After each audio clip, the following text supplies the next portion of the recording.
Janki Sen and Bhudev Basu had also come to Dhaka.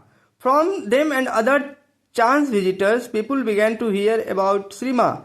There was talk in the town about a young housewife who evidently radiated an unusual aura of spiritual power.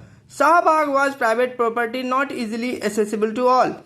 Even so, the townspeople trickled in twos or threes, introduced by those already known to Bholanath. Once Bholanath himself invited in a gentleman who was sheltering under a tree in a sudden shower near the gates of Shahbag. This was Professor Nani Gopal Banerjee, who became a devotee and brought in some of his friends. Perhaps the names of these early devotees should be recorded here because they have to be mentioned repeatedly from now on.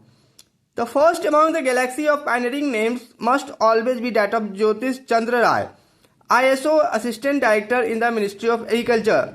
The story of his surrender at Srima's feet, his sustained allegiance, his asceticism and final renunciation will always inspire all pilgrims on the path of God realization.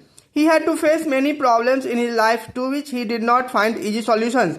Since he occupied a high position in society, his behavior was noticeable and a matter of general interest. For quite some time, he and others like him were criticized adversely for running after a woman saint who was young and beautiful. His own family, that is, his elder brother and his wives, were not in sympathy with his dedication toward the spiritual quest. Jyotish Chandra Rai was in the habit of maintaining a diary. He wrote in this journal about his search for suitable guru all over the country.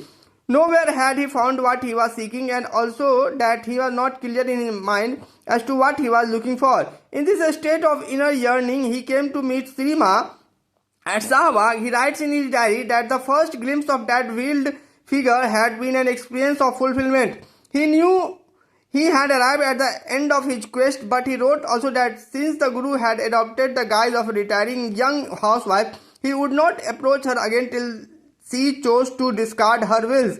He did not go to Shahbag for almost a year. During this time, a lot of changes occurred near Srima. She became more approachable. She talked more freely with her visitors. Jyotish Chandra Rai, on the occasion of his first audience, asked her, "Is there any chance of success in my spiritual journey?"